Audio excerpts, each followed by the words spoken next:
I'll do both. For what purpose does the senior senator from Fairfax, Senator Saslaw, rise? Mr. President, a point of personal privilege. Senator has the floor. Mr. President, members of the Senate, I got here in 1980, and this is the first time I can ever remember getting up and speaking about essentially a national problem. And the reason is I've always thought that a national problem ought to be resolved at the national level, i.e. Congress. I'm sure unless you just got here this morning from Mars, you heard about what happened in Florida.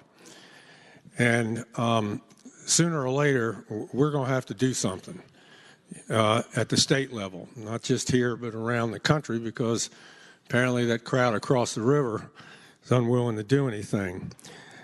I wanted to bounce some statistics off of you that can help explain probably why what is almost become a weekly occurrence in this country doesn't seem to be appearing anywhere else, or particularly in Western Europe or the Western democracies.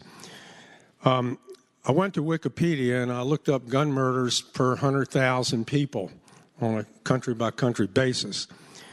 And just in Western Europe, and this is per 100,000, Austria is 0.10. That's 0.10.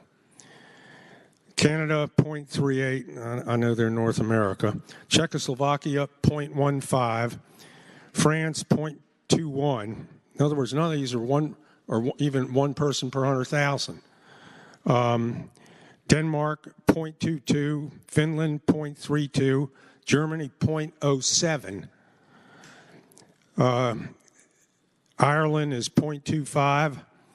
The Netherlands, 0.29. Poland, 0.04. Sweden, and I'm going alphabetically, 0.19. Switzerland, 0.21. United Kingdom, Great Britain, 0.06. You ready for this? The U.S., 3.6. We are 7 times, we have a gun murder rate per 100,000, 7 times our nearest, probably a poor choice of words, competitor, okay? 7 times. Like a lot of you in here, I was in the Army. I was in from 1958 to 1960. And I fired almost every weapon imaginable. Flamethrowers, bazookas, 30, 50 calibers, even a 155 howitzer, stuff they don't even have anymore. M16s, M1s, M14s. These military-styled weapons, some of them, are now in the hands of the civilian population in this country. And that's one of the things that differentiates us from a large part of the world, in that you can't acquire these weapons anyplace as a civilian other than the U.S. Certainly doesn't seem to be making us any safer. Another interesting fact is we are 4.6% of the world's 4.6% of the world's population.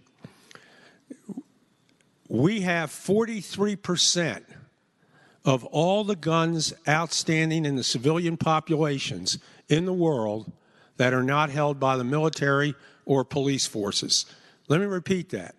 We're 4.6% of the world's population, but we hold 43% of all the guns not currently held by the military or by police. And, you know, with this happening almost on a weekly basis or every other week, sooner or later, the states are going to have to react. And I'm not blaming anybody anywhere, but sooner or later, the states are going to have to react to this problem because they're not doing it across the river. And there's going to come a time that if we don't react to this problem, the voters will. And, you know, and I've seen it when the voters, I've been here around long enough to see what happens on Election Day when the voters get, you know, have had enough. And I think everybody in here has. And we ought not to let it get to that point, quite frankly, okay? For the life of me, I can't understand why in the civilian population you need anything other than a pistol and a hunting rifle. You darn sure don't need AK-47s. When Mr. Kalashnikov, a Russian, designed that in the mid-40s, he designed it for the Soviet military and the Warsaw Pact. That was their equivalent of NATO. And this gun can be purchased now here. And quite frankly, there's no reason for anybody to have that type of weapon. And, you know, we had I can remember it was 1988 or 89, it was one of the first times one of these gun bills started to appear on the floor of the Senate. And, Madam Clerk, you might remember this. It was to allow purchase of certain weapons. And one of the state senators, who was sitting over there, named Sonny Stallings, had an AK-40, brought it onto the floor, I think it was an AK-47, and he pointed out that this was a gun that took him apart in Vietnam and caused him to have to spend 9 months recovering in a hospital in Tokyo. And he pointed out that these guns, this type of gun, shouldn't be in the hands of the civilian population. And you know what? He's right. He was right. So, and like I said, I'm not casting blame anywhere. We know what sooner or later we're going to have to do. And, you know, these assault weapons, several New England states have banned it in the Court of Appeals.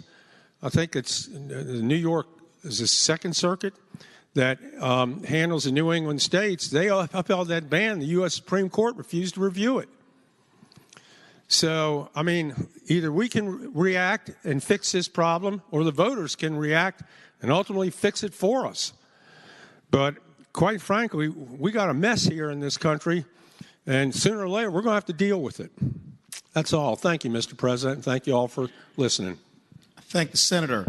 What purpose does a junior senator from Loudoun, Senator Wexton, rise? Mr. President, I rise